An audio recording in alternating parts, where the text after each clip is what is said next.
may bago na naman tayong gagawing video, no. Ituturo ko sa inyo paano mag waterproofing. Pero ang gagamitin natin etong power Bostik, no, yung power mix ng Bostik. Tara, tuturo ko sa inyo paano ako mag waterproofing gamit ang power mix ng Bostik. Tara, pero ang ating waterproofing, tingnan nyo, AAC block. Yan ang ating gagawing trabaho ngayon. Tara. Yo, nandito ngayon tayo sa ito, tinimpla ko na to, no. Ito yung ginagamit ko. Bostik power mix, no. Ang pagkakaiba niya dun sa Boysen Flexiban, itong Bostik na pang Flexiban, makikita nyo, isusum ko. Ayan, no. Ayan, no. Meron siyang fiber, no. Parang mga, ayan, no, mga tela-tela. Yan yung pagkakaiba niya.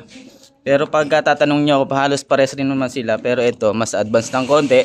Kaya mas maganda siya ipahid, no?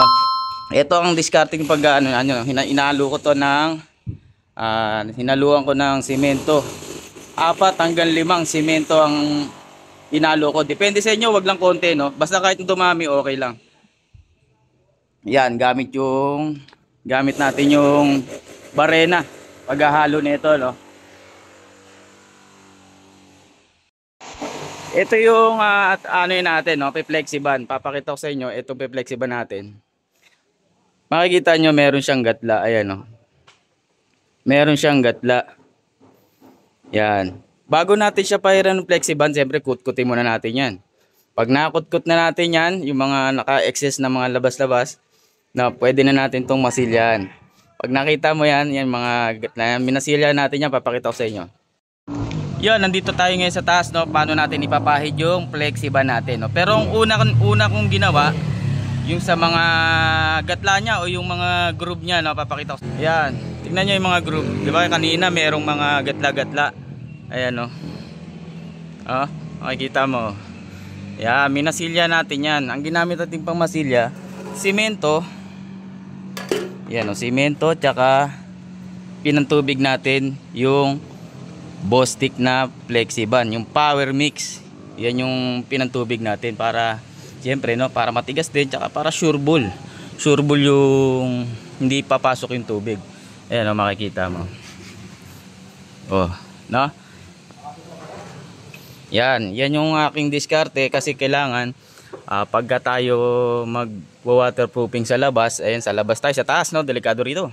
Kailangan walang butas, no? Walang butas yung ating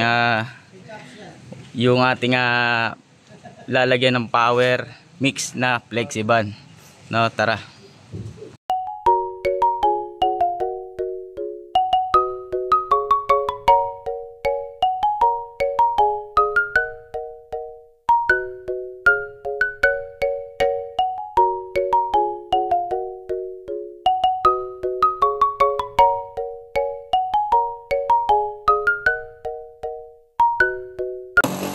Yung gamit natin AAC block, kaya yung mga pagitan niya, no, mayroon siyang groove. Kailangan takpan, no. Kailangan pag nagpe-flexiban, sarado, walang butas. Pagkatapos flexiban nito, skim coat na to.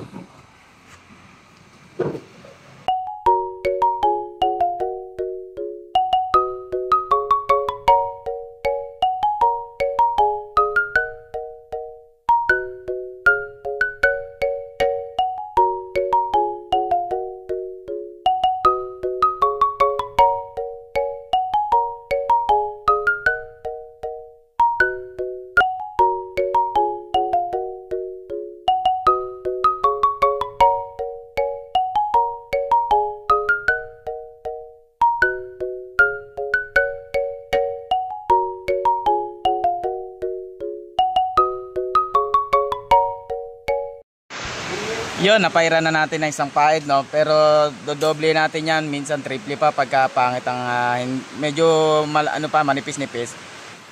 Itatatlong patong natin yan, no? Ganun lang, no? Hanggang pag na tatlong patong na siya, saradong-sarado na, walang butas, okay na yun, goods na yun. Tapos pwede na natin siyang masilyan, no?